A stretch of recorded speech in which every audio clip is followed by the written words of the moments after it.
Assalamu alaikum everyone, this is Noreen. Today we will learn about tenses, that how many tenses are there, how are they formed and their types. So without wasting our time, let's start the video. मैंने एक mind map बनाया है board के ऊपर, जिससे आपको ये बहुत आसानी से क्लियर हो जाएगा कि टेंसेस की कितनी काइंड्स होती हैं according to time and according to action. हम इनको टू डिफरेंट काइंड्स में क्लासीफाई करते हैं. One is basically according to time and one is according to action. अब अकॉर्डिंग टू एक्शन के इसकी कितनी काइंड्स होती हैं? 4. फर्स्ट वन इज़ इंडेफिनिट, जिसको हम सिंपल टेंस भी बोलते हैं. उसके बाद कंटिन्यूस आ जाते हैं, देन परफेक्ट एंड फिर परफेक्ट कंटिन्यूस. इंडेफिनिट में क्या होता है कि मौजूदा जो हम काम करते हैं उसके अकॉर्डिंगली होता है, और कंटिन्यूस में क्या होता है कि कोई काम जारी होता है. परफेक्ट में कोई काम मुकम्मल हो चुका होता है, और in the end perfect continuous. These 4 kinds are according to action. अब अकॉर्डिंग टू टाइम हम में से बहुत से लोग जानते हैं कि 3 काइंड्स होती हैं main: present, past and future. तो टोटल के कितने टेंसेस बनते हैं? 12.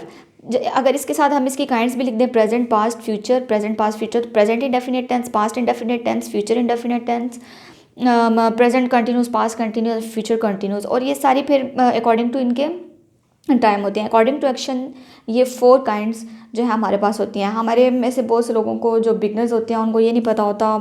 क्वेश्चंस मेरे पास स्कूल में, कॉलेज में बच्चे होते हैं, वो पूछ रहे होते हैं कि उनसे जब पूछा जाए कि टेंसेस होते कितने हैं, तो वो उसका भी करेक्ट जवाब नहीं दे पाते. उन्हें ये नहीं पता होता कि टोटल टेंसेस जो होते हैं वो 12 होते हैं, और उन्हें नहीं पता होता कि अकॉर्डिंग टू टाइम इतने हैं, अकॉर्डिंग टू एक्शन इतने हैं. तो जो बहुत स्टार्ट से स्टार्ट कर रहे हैं, जिनको बिल्कुल भी नो हाउ नहीं है टेंसेस की, तो उनके लिए ये है कि उनको ये पता होना चाहिए कि अकॉर्डिंग टू टाइम इतने होते हैं, अकॉर्डिंग टू एक्शन इतने होते हैं. क्योंकि टेंसेस बेसिकली वो चीज़ है कि जिसको पार किए बगैर हम लोग इंग्लिश सीख नहीं सकते.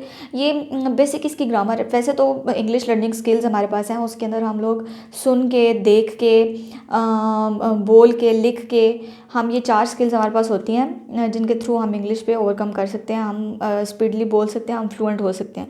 लेकिन टेंसेस अगर हम कुछ ऐसे कंट्रीज़ की बात करें, जैसे आई एम फ्रॉम पाकिस्तान, तो हम अगर पाकिस्तान की बात करें तो यहाँ पे जो नेटिव लैंग्वेज है डैट इज़ उर्दू. तो जो उर्दू स्पीकिंग लोग होते हैं उनको जब इंग्लिश सीखनी पड़े, और जब उनके इंग्लिश के पेपर्स होते हैं फॉर एग्जांपल, तो ग्रामेटिकली स्ट्रक्चर देखा जाता है कि उसके अंदर उनकी कितनी ग्रिप है. तो वो चीज़ जो है वो मायने रखती है, और वो सिर्फ और सिर्फ तभी आ सकती है जब हमें टेंसेज आते हों. तो टेंसेज सीखने के लिए हमें ये पता होना चाहिए कि इनकी काइंड्स कितनी होती हैं, ये टोटल होते कितने हैं. तो टेंसेज टोटल 12 होते हैं. 4 are according to action and 3 are according to time. So they are total 12. मैंने आपकी आसानी के लिए यहाँ पे लिख दिया प्रेजेंट इंडेफिनिट टेंस. अगर हम इसको पढ़ें तो present indefinite tense, past indefinite tense and future indefinite tense. इसी तरह से present continuous, past continuous and future continuous, और they are total 12 in numbers. तो अब हम इनको फर्दर अगर हम डिटेल में पढ़ें, अगर हम इनका एक टेबल कंस्ट्रक्ट कर लें तो ये हमारे लिए ज़्यादा ईजी होगा. पहले ये मैंने माइंड मैप बनाया उन बिगनर्स के लिए कि जो बिल्कुल न्यू है, जिनको बिल्कुल भी नो हाउ नहीं है. इसके बाद हम टेबल बनाते हैं, और टेबल अगर आप नोट कर लें, और अगर आपको मैं टिप दे दूँ जिन लोगों को बहुत ज़्यादा मुश्किल पेश आती है इन चीज़ों को करने के लिए, तो वो क्या कर सकते हैं कि जहाँ पे वो सोते हैं वहाँ पे अपने बेड के टांगों वाली साइड के ऊपर एक इस तरह का कोई भी पेज ले लें, और उसके ऊपर ये सारे जो टेंसेस हैं उनकी डिटेल को नोट कर लें, और सोने से पहले एक दफ़ा बस गो थ्रू कर लें. आप यकीन करें कि विद इन अ वीक अगर आप उनको रात को रिवाइज़ करके सोएंगे तो आपको बुक भी नहीं खोलनी पड़ेगी, कुछ भी नहीं करना पड़ेगा. बस आपने करना क्या है कि अपनी टांगों वाली साइड के ऊपर एक पेज के ऊपर ये सब कुछ लिख के आपने पेस्ट कर देना. तो that will be easy for you. आपका बार बार रिवाइंड होता रहेगा, और आप बार बार आपको बुक खोल के याद नहीं करना पड़ेगा, आपको ईजिली खुद याद हो जाएगा. तो मैं एक टेबल बना देती हूँ जिसके ज़रिए से आपको मज़ीद ये क्लियर हो जाएगा. और उसके बाद फिर हम लोग अपना फर्स्ट जो है टेंस स्टार्ट करेंगे. That will be present indefinite tense. सबसे पहले जो बेसिक टेंस हम पढ़ते हैं that is present indefinite tense, जिसको हम सिंपल टेंस भी बोलते हैं. हम लोग आज के लेसन में वो पढ़ेंगे. पहले सिर्फ आपको मैंने जो है इंट्रो दिया है टेंसेस के बारे में कि ये होते कितने हैं. ओके जी, तो here is the table according to which our first kind of tense according to action is indefinite, second one is continuous, third one is perfect, and last one is perfect continuous. And according to time we have 3 kinds: present, past and future. तो present indefinite, present continuous, present perfect and present perfect continuous. Past indefinite, past continuous, past perfect and past perfect continuous. Future indefinite, future continuous, future perfect and future perfect continuous. And these are 12 in total: 3, 3, 6, 3, 9 and 3, 12. तो 12 tenses total होते हैं. ये table आप इसी तरीके से construct कर लें और इसको अच्छे से याद कर लें। अब हम मूव करते हैं अपने इंडेफिनिट टेंस की तरफ, और हम लोग उसको क्लासीफाई करके एक टेबल बना के हम लोग सीखेंगे ताकि बेहतर तरीके से जो है हमें समझ में आ जाए। So let's start. ओके जी, तो हम स्टार्ट करने लगे हैं प्रेजेंट इंडेफिनिट टेंस।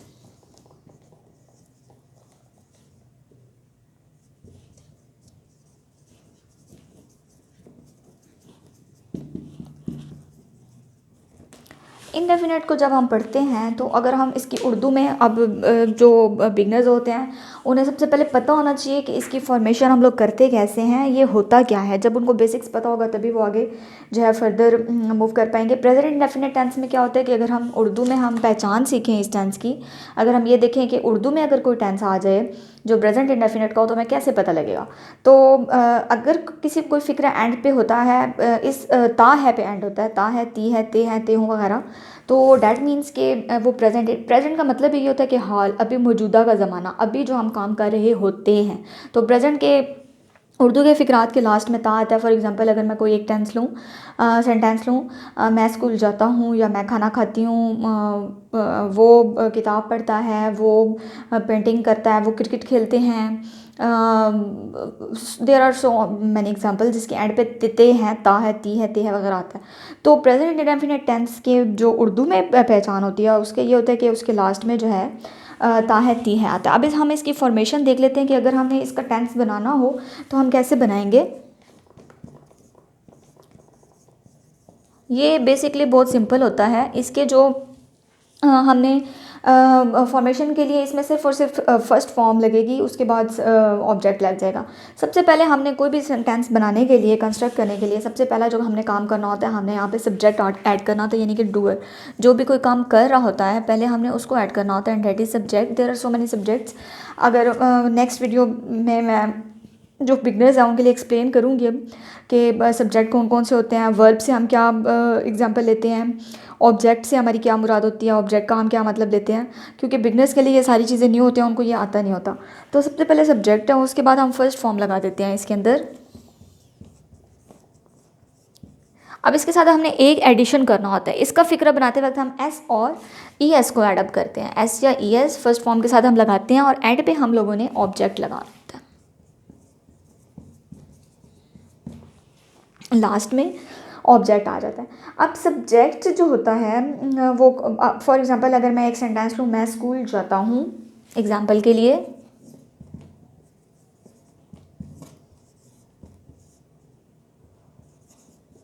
और मोर ओवर कि हमें कैसे पता लगेगा किसके साथ एस लगना है, किसके साथ यस लगना है, वही हम एग्जांपल्स के थ्रू हम लोग पता लगा लेते हैं। अब ये एक मैंने सेंटेंस लिख दिया, मैं स्कूल जाता हूँ। अब ये एक सिंपल सेंटेंस है।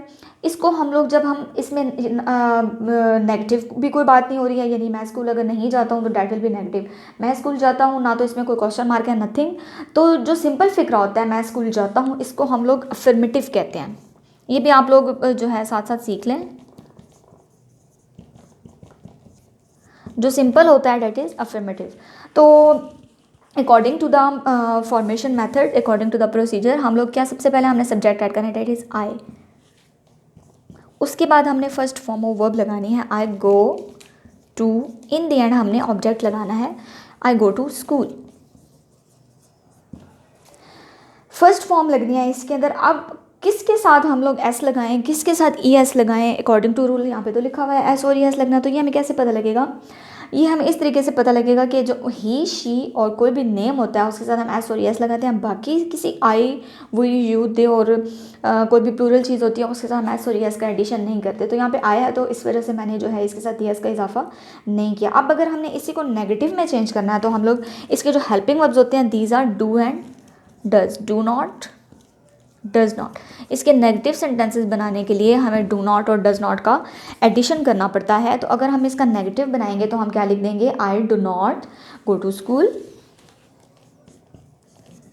आई do not go to school. Same in the way if we want to make interrogative sentence तो हम क्या करेंगे, तो हम लिख देंगे do I go to school. यानी इन दोनों की हमने जगहों को चेंज कर देना होता है। जब हमने इंटरोगेटिव बनाना होता है तो हम जो हेल्पिंग वर्ब हम लगा रहे होते हैं उसको हम लोग स्टार्ट में लेके आते हैं। तो इसके अंदर हमने क्या लगाना है, डू और डज। तो आई जब जब जब ही शी और इट आएगा उसके साथ हम डज लगाएंगे। जब जब आई वी यू दे और कोई भी प्लूरल चीज़ आएगी उसके साथ डू लगेगा।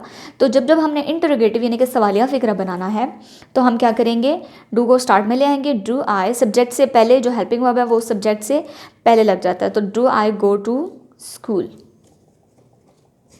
और इसके फिक्रे के एंड पे क्वेश्चन मार्क आएगा जो कि इस चीज़ में डिस्टिंग्विश करेगा, डेट इज इंटरोगेटिव। जो सिंपल फिक्रा हम बनाते हैं उसको हम अफर्मेटिव बोलते हैं, जिसके अंदर नॉट लग जाता है डेट इज़ नेगेटिव, और जिसके एंड पे क्वेश्चन मार्क लग जाता है जिसमें हमको क्वेश्चन पूछते हैं, डेट इज़ इंटरोगेटिव।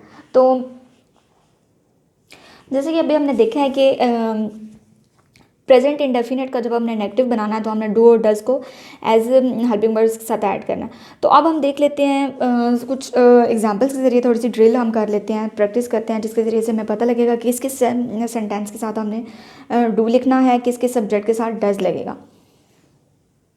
सबसे पहले हम ये देखेंगे, सबसे पहले हम सिंपल बनाएंगे, उसी के साथ हम नेगेटिव बनाएंगे, एक टेबल बनाएंगे। उसके अंदर हम लोग पहले जो है मैं सिंपल आपको लिख के दिखाऊंगी, फिर हम लोग नेगेटिव बनाएंगे, फिर हम इंटरोगेटिव बनाएंगे, ताकि हमें एग्जांपल्स के थ्रू पता लगे कि किसके साथ हमने एस और एस लगाना है, फॉर्म ऑफ वर्ब के साथ कहाँ पे हमने डू और डज लगाना है। डू और डज का हमें जो है वो यूज़ भी यहाँ पर पता चलेगा। So let's start. तो जैसे कि आप देख रहे हैं मैंने बोर्ड के ऊपर जो है वो 3 सेंटेंसेस लिख दी हैं। मैं खाना खाता हूँ, मैं खाना नहीं खाता हूँ, क्या मैं खाना खाता हूँ। अब इन तीनों के एंड पे ता है, आ रहा, ता हूँ आ रहा है, तो इससे ये बात तो क्लियर है। अभी हमने जैसे कि पहचान पढ़ी है प्रेजेंट इंडेफिनिट की, तो उसके फिक्रों के एंड पे ता हूँ आता है, ता है, ती है, त्यों वगैरह आता है। तो इससे ये बात तो क्लियर हो जाती है कि that is present indefinite tense. अब ये इसका अफर्मेटिव टेंस है, जिसके अंदर कुछ भी नहीं ना आ रहा हो, ना कोई क्वेश्चन किया जा रहा हो, तो वो अफर्मेटिव सिंपल टेंस होता है।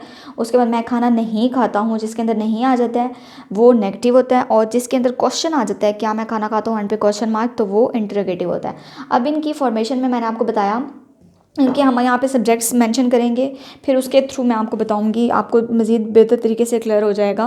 इसका अगर हम सेंटेंस बनाए मैं खाना खाता हूँ, तो इसका क्या बनेगा, I eat food, I do not eat food, do I eat food. जैसे कि हमने पढ़ा है कि ही शी इट और किसी भी नेम के साथ हम डज लगाते हैं, बाकी सबके साथ डू लगाते हैं। तो जहाँ पे मैं फर्स्ट हमारा है मैं, तो डेट इज़ आई, तो इसके साथ क्या आएगा, आई ईट फूड। इसको हम लिख के एग्जाम्पल के थ्रू थोड़ा सा इसको क्लियर कर लेते हैं। ओके, तो यहाँ पे मैंने एक टेबल बना दिया है। जैसे कि हमें पता है कि I we you he she they Naureen, और ये क्या होते हैं, कोई भी नेम, ये क्या होते हैं, सब्जेक्ट्स होते हैं। तो सब्जेक्ट के बाद हमें पता है कि हमने इंडेफिनिट टेंस या कोई भी टेंस हो उसके अंदर हमने सब्जेक्ट के बाद जो है फर्स्ट फॉर्म लगानी होती है, कोई भी अफर्मेटिव सेंटेंस हो, यानी कि सिंपल फिक्रा हो, आई ईट फूड। अब इसको हमने नेगेटिव बनाना है, तो I do not eat food, do I eat food, we eat food, we do not eat food, do we eat food, you eat food, you do not eat food, do you eat food, he eats। अब he she और कोई भी name जिधर आ जाएगा तो हम क्या कर देंगे, फर्स्ट फॉर्म के साथ s को ऐड अप कर देंगे, क्योंकि ये प्रेजेंट इंडेफिनिट टेंस की रिक्वायरमेंट है। उसको बनाने का तरीका है, उसकी फॉर्मेशन के अंदर हमें क्या करना पड़ता है, जब जब ही शी या कोई भी नेम आ जाए तो हमें फर्स्ट फॉर्म के साथ एस को ऐड अप करना पड़ता है। और अगर इसका नेगेटिव आ जाए, जहाँ पे ही शी और कोई भी नेम आ रहा हो और उसका नेगेटिव सेंटेंस बनाना पड़ जाए हमें, तो हम क्या लगाते हैं, does. I we you they, और कोई भी प्लूरल चीज़ हो तो हम क्या लगाते हैं, डू, ही शी, या कोई भी सिंगल नेम हो तो हम उसके साथ क्या लगाते हैं, डज। तो he does not eat food, does he eat food. फिर क्या है, she eats food, she does not eat food, does she eat food. They eat food, they do not eat food, do they eat food. Naureen eats food, Naureen does not eat food, does Naureen eat food. अब आप सोच रहे होंगे कि ये जो does होता है, जब हमने इंटरोगेटिव बनाया तो यहाँ पे ही है, तो इसके साथ एस सी एस क्यों नहीं लगा। जब हम डू और डज लगाते हैं तब एस और ई एस फर्स्ट फॉर्म के साथ जो उनका कॉन्सेप्ट होता है वो बिल्कुल जो है ख़त्म हो जाता है, वो हम उसको साथ में एडअप नहीं करते। तो अगर आप ये वाली टिप लें, अगर आप इस तरीके से एक अदर टेबल जो है वो कंस्ट्रक्ट कर लें अपनी नोटबुक के अंदर, उसके साथ यहाँ पे आप लोग सारे सब्जेक्ट्स यहाँ पे लेके 3 बॉक्सेस बनाएं। उसके अंदर आप लोग कंपैरिजन करके पहले सिंपल बनाएं, फिर नेगेटिव बनाएं, फिर इंटरोगेटिव बनाएं, तो आपके लिए बेइंतहा ईजी हो जाता है। कुछ लोग कंफ्यूज हो रहे होते हैं कि ही, शी और ये सब कुछ आ रहा है, तो उन्हें पता डिफरेंस नहीं पता लग रहा होता है, कहाँ पे एस लगाना है, कहाँ पे एस लगाना है, कहाँ पे डू और डज लगाना है। तो अगर आप इस तरीके से एक अगर टेबल बना लोगे तो believe me that will be very easy for you all to learn it easily. आपके लिए बहुत ज़्यादा आसान हो जाएगा, स्पेशली फॉर द बिगनर्स जिनको थोड़ी बहुत नोहा होती है, दे नो इट वेल। लेकिन जो बिल्कुल नहीं होते हैं, जिन्होंने ज़ीरो से स्टार्ट करना होता है, this method is perfect for them. उनको इजीली समझ में आ जाता है कि कहाँ पे एस और एस का डिफरेंस उन्हें पता लग जाता है, कहाँ पे डज लगाना है, कहाँ पे सारे उनको जो फॉर्मेशन के मेथड्स होते हैं वो क्लियर हो जाते हैं if they make a table like that. इसी तरीके से अगर आप टेबल बना लें तो that will be easy for you. Hope आपको समझ में आया होगा।